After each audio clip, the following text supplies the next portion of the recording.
찬송하시겠습니다. 찬송가 488장입니다. 찬송가 488장. 이 몸의 소망 무언가 우리 주 예수뿐일세. 우리 주 예수밖에는 믿으리 아주 없도다. 주 나의 반석이시니 그 위에 내가 서리라.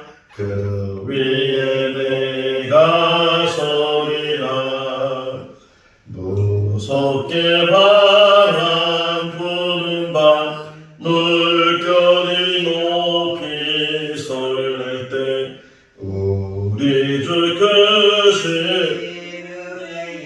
소망의 밭을 주리라. 주 나의 반석이시니 그 위에 내가 서리라. 그 위에 내가 서리라. 세상에 있던 모든 것 끊어질 그날 되어도 구주의 언약 미사와 내 소망 더욱 크리라.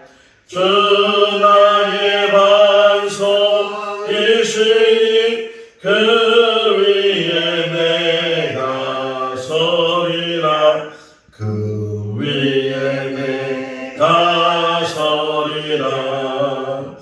바라던 천국 올라가 하나님 앞에 배울 때 구주의 은을 힘입어 어여치 바모서리라.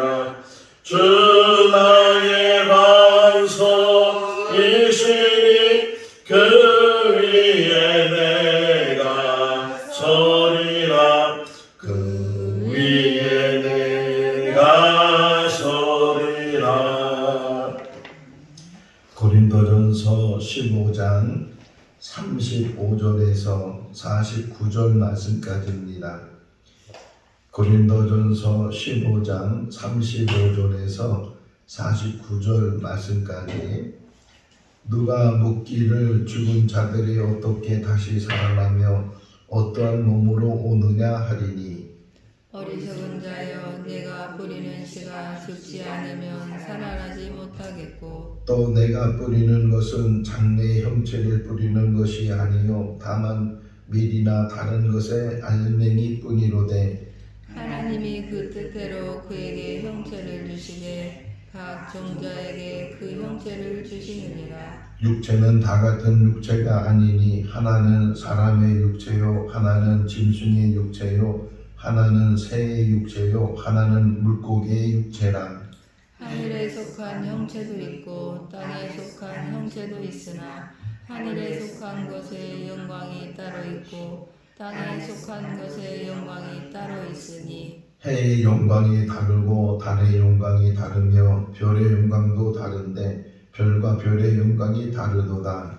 죽은 자의 부활도 그와 같으니 썩을 것으로 심고 썩지 않을 것으로 다시 살아나며, 육된 것으로 심고 영광스러운 것으로 다시 살아나며 약한 것으로 심고 강한 것으로 다시 살아나며, 육의 몸으로 심고 신령한 몸으로 다시 살아나니 육의 몸이 있은즉 또 영의 몸도 있느니라. 기록된 바 첫사람 아담은 생명이 되었다 함과 같이 마지막 아담은 살려주는 영이 되었나니, 그러나 먼저는 신령한 사람이 아니요 육의 사람이요 그 다음에 신령한 사람이니라. 첫사람은 땅에서 났으니 흙에 속한 자이거니와 둘째 사람은 하늘에서 나셨느니라.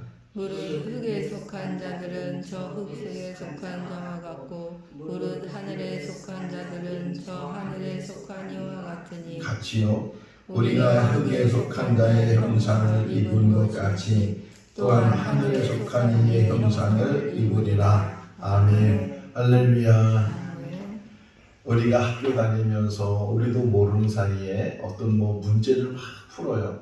그러고 나서 그것을 이제 평가하면서 당신은 IQ가 얼마입니다. 이렇게 이야기하는 것을 들은 적이 있어요. 그러니까 자기도 모르는 문제인데 막 문제를 내니까 그 문제를 맞춰보려고 애를 썼는데 그것이 IQ 검사라는 지능지수라고도 하는데, 근데 보편적으로 그 지능지수 검사를 해서 그냥 일반적인 그 두뇌를 가지고 있는 사람이 대략 90에서 110 사이, 그 이하도 괜찮고 그 이상도 괜찮지만 보편적으로 많이 나오는 그 사이가 90 또는 85에서 110 사이고, 그러면서 좀 머리가 좋다고 하는 사람은 한 120, 천재라고 말하는 사람들은 한 150 이상 이제 IQ가 나오는데, 그 IQ 측정하는 것을 만든 사람이 터먼이라는 사람이에요. 프랑스 사람인데 1916년부터 이제 그것을 만들어서 사람들의 지능을 검사를 했어요. 그럼 한번 물어볼게요. 하나님이 만약에 그 IQ 검사를 하면 어느 정도의 숫자가 나올까요? 하나님의 IQ 한 300? 한 500?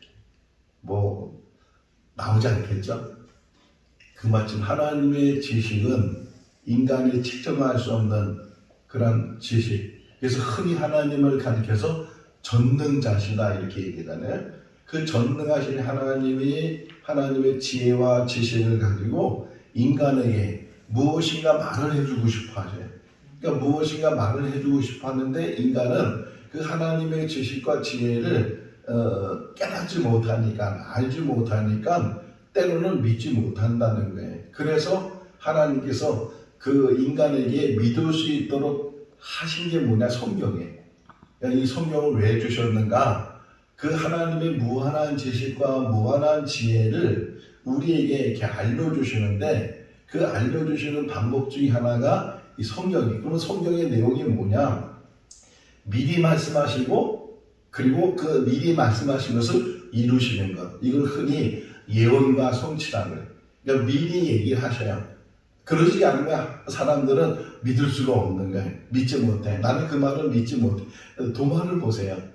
이제 예수님이 부활하신 다음에 제자들에게 나타나셨는데 마침 그 자리에 도마가 없었어요. 근데 다른 제자들은 예수님을 직접 만났잖아요. 직접 만난 그 제자들이 도마에게 야, 예수님이 부활하셨다. 우리가 예수님을 만났다. 그러니까 도마가 하는 얘기가 내가 직접 봐야 된다. 그리고 그 손에 그 못자국에 내 손가락을 집어넣어봐야 되고 그 옆구리의 창장을 내가 만져봐야 된다. 이렇게 말한 사람이 도마잖아요. 흔히 우리가 말하기를 의심 많은 도마 이렇게 말을 하는데, 그 후에 예수님이 도마에게 나타나셨죠. 그리고 말씀하시면서 너는 본 거로 믿느냐 보지 않고 믿는 자가 더 복되도다. 이런 말씀을 하셨는데, 사람은 자기가 직접 확인해야 돼. 직접 확인하지 않으면 믿을 수가 없다. 이렇게 말을 하는 경우가 많이 있어요. 그래서 하나님의 뜻을 우리에게 보여주시는 그 방법이 뭐냐? 미리 말씀하시고 미리 말씀하신 것을 이루는 거예요. 근데 한 번만 그러면은 우연히 그럴 수도 있지 이렇게 말할 수 있으니까, 우연이 아니고 필연적으로 이걸 하나님의 섭리 가운데 이루었다고 해서 여러 번 예언해 주셔요. 그러니까 예수님에 대한 예언이 구약에 많이 기록되어 있잖아요. 그리고 신약에 와서는 그 구약에 예언된 그 예수님에 대해서 성취되는 일들이 참 많이 있어요. 그래서 마태복음을 보게 되면 그 이루었다는 말이 굉장히 많이 나와요. 그러니까 이루었다는 말은 구약에서 예언되어 있는 말씀이 이루어졌다. 예를 들면 마태복음 2장에 예수님께서 베들레헴에서 태어나셨어요. 그 베들레헴에서 태어나는 것이 이루어진 거예요. 또 누가복음 그걸 또 쫙 설명하죠. 왜 나사렛에 살고 있는 그 요셉과 마리아가 베들레헴까지 가서 거기서 아기를 낳는가? 만삭된 그 몸을 가지고 그 먼 거리를 여행하고 왜 갔는가? 로마 황제가 호적을 신고하라고 하니까 어쩔 수 없이 고향인 나사렛에서 베들레헴까지 찾아가서 거기서 결국은 애를 낳게 됐는데, 미가서 5장 2절 말씀에 보면 메시아가 베들레헴에서 태어난다고 예언되어 있는 이런 것들이 수없이 한두 개가 아니고 수십 개가 아니고 그 수백 개의 예언들을 이제 미리 말씀해 주시고 그 미리 말씀한 것을 이루신 거예요. 자, 근데 이 설명을 지금 길게 하는 이유가 미리 말씀한 것을 그러니까 예언과 성취가 이루어지는데, 근데 성경은 아직 이루어지지 않는 성취가 있잖아요. 성취와 미성취 이렇게, 그러니까 성취 안 된 게 아니고 아직 때가 되지 않아서 이루어지지 않은 그런 성취하는 일들이 이제 있게 되는데, 그 대표적인 게 재림이에요. 예수님의 재림이 반드시 있을 거다. 그 예수님의 재림은 어떤 의미를 가지냐? 부활의 역사가 일어난다. 예수님이 오시게 되면 그분은 부활의 첫 열매이신데, 그분이 다시 오실 때는 이제 완전한 부활이 모든 것들이 다시금 이제 회복되게 되고 하나님 나라가 완성하게 되는데, 미리 잠자던 자들이 다 일어나게 될 것이고 살아있는 자, 내일 보시면 여기 한번 내일 볼 말씀을 한번 볼까요? 51절에 51절 읽어볼까요?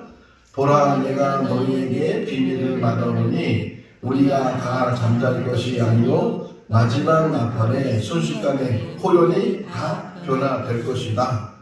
다 호련히. 그러니까 바울이 생각할 때는 이런 생각도 있었어요.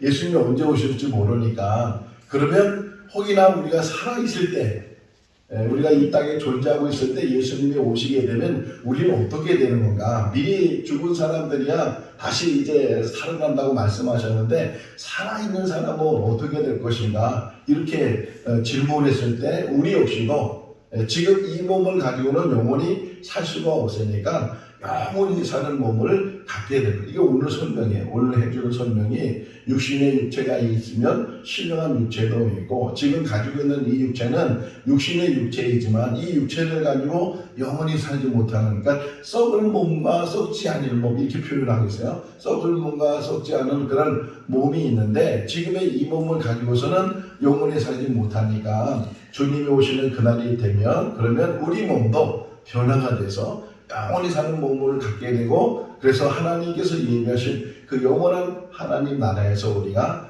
안식하며 우리가 살게 될 것이다. 이것을 이제 이야기를 해요. 오늘 첫 질문이 뭐냐면, 사람이 35절 읽어볼까요? 누가 묻기를 죽은 자들이 어떻게 다시 살아나며 어떠한 몸으로 오느냐, 궁금한 거잖아. 이 사람이 궁금한데, 이제 부활이 있다 그러는데, 부활을 하게 되면 어떤 몸을 가지고 일어나게 돼. 혹이나 태어날 때 장애를 가지고 태어나는 사람들도 있고, 혹이나 뭐 정상적으로 태어났지만 살다 보니까 장애가 생긴 사람들도 있고, 장애인들이 얘기하는 것 중에 우리를 가리켜서, 뭐 우리들도 다 장애를 가지고 있는데, 혹이나 장애가 없다고 하는 사람들에게도 뭐라고 표현하냐면 준장애자라 그래. 준장애자.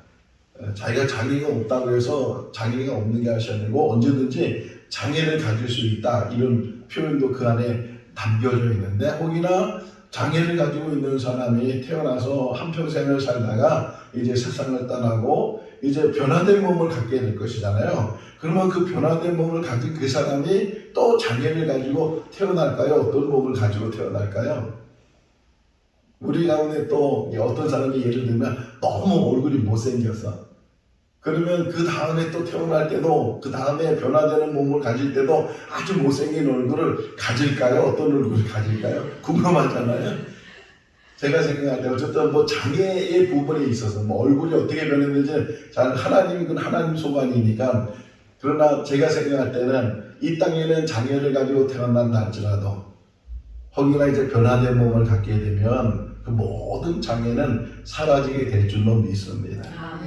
어떤 제가 설교 중에 그런 얘기했죠. 쌍둥이, 몸이 붙어있는 쌍둥이.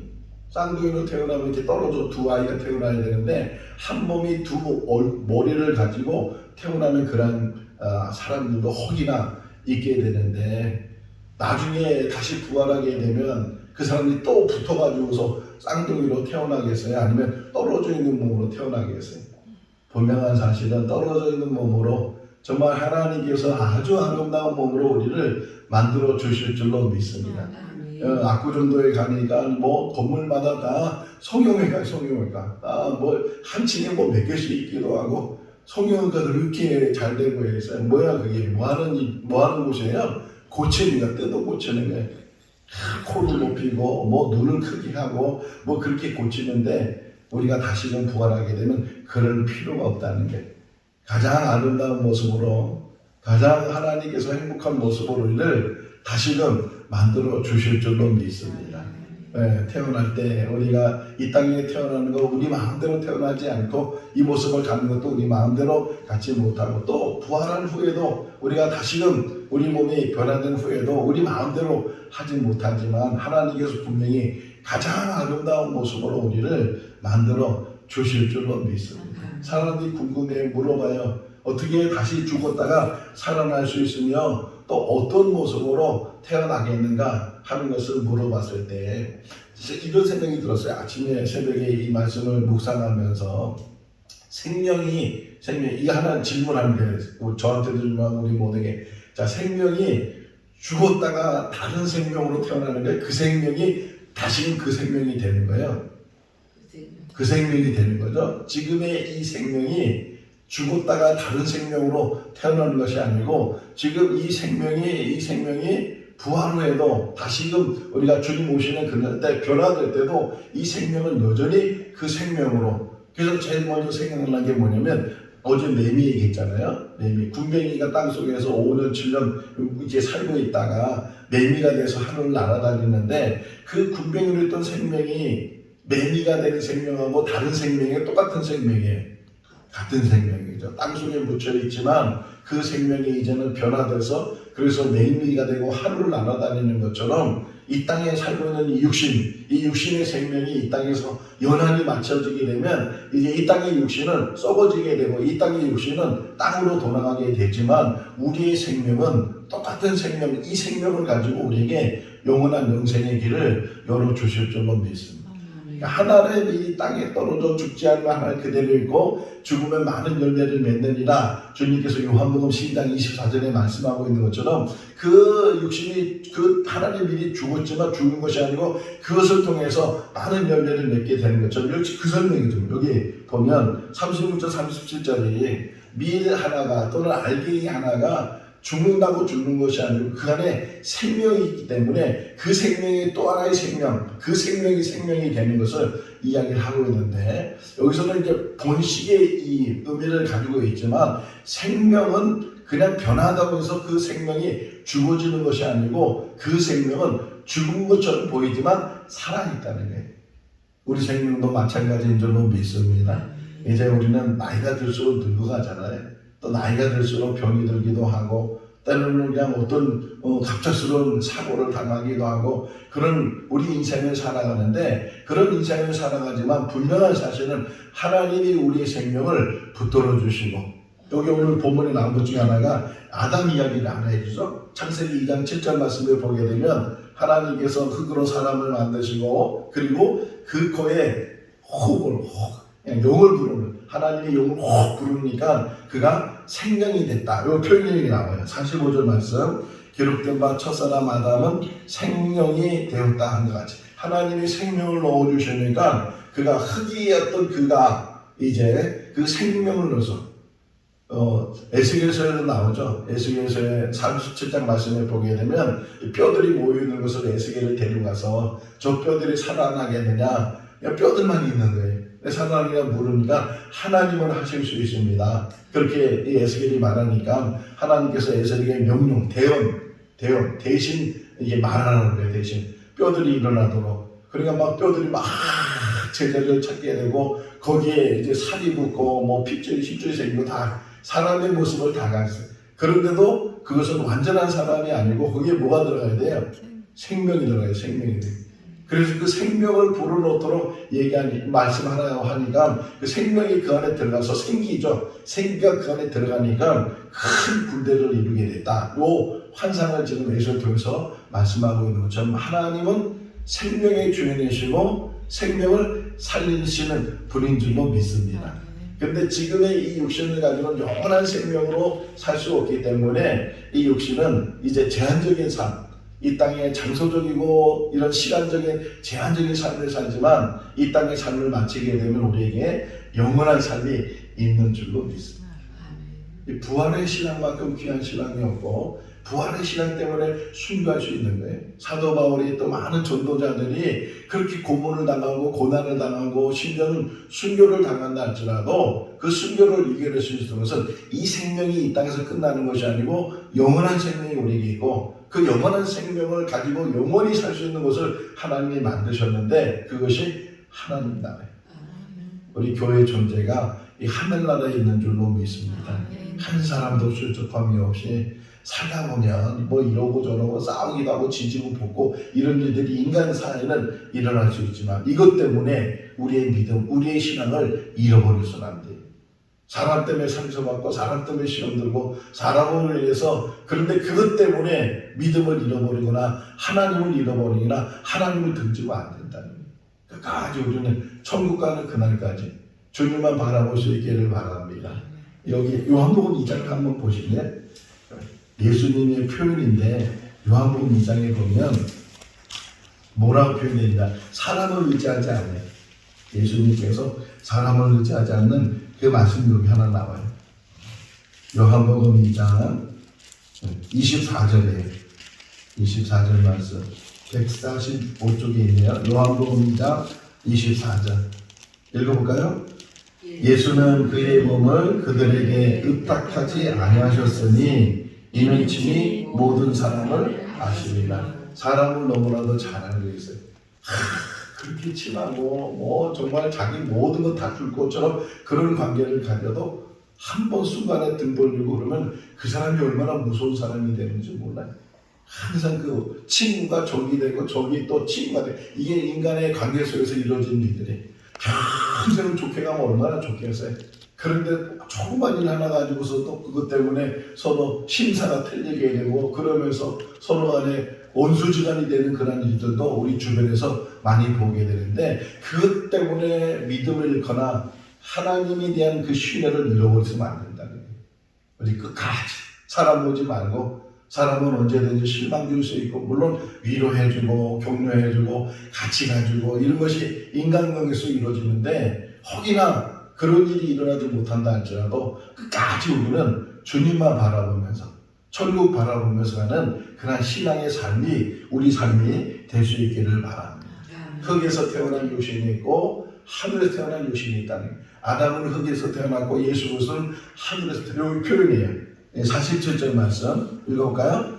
첫 사람은 땅에서 났으니 흙에 속한 자이거니와 둘째 사람은 하늘에서 나셨느니라. 49절 말씀 흙에서 난 형상도 있고 하늘에 속한 형상도 있는데 지금 우리가 가지고 있는 육신은 흙에서 난 형상이고 흙에서 난 사람이지만 이제 예수를 통해서 이 육신이 이제는 하늘에 속한 형상이 되고 하늘에 속한 이제 몸이 우리에게 이어지게 될 것이다. 오늘 이제 내일 월요일 날 주시는 말씀이 그 말씀이에요. 썩어질 육신이 변화돼서 썩지 않은 육신으로 바뀌어지게 된다고 우리에게 말씀하고 있는데 우리 안에 참 부활의 신앙 안에서 하나님 바라보면서 저 영원한 나라 바라보면서 이 땅에서는 유한적인 삶을 살게 되고 마침이 있지만 그 마침이 인생의 모든 것이 끝나는 것이 아니고 새로운 영원한 삶으로 우리를 예비하시고 요한복음 14장 2절 2절 3절 말씀에 보니까 너희는 근심하지 말라 하나님이 내 있다 나를 믿으라 내가 너희 거할 곳을 이제 예비하러 가서 그것이 다 예비되면 다시 와서 나 있는 곳에 너희를 영접하시겠다 이렇게 말씀하는 것처럼 우리를 이제 예비하신 천국으로 우리도 불러주실 줄로 믿습니다.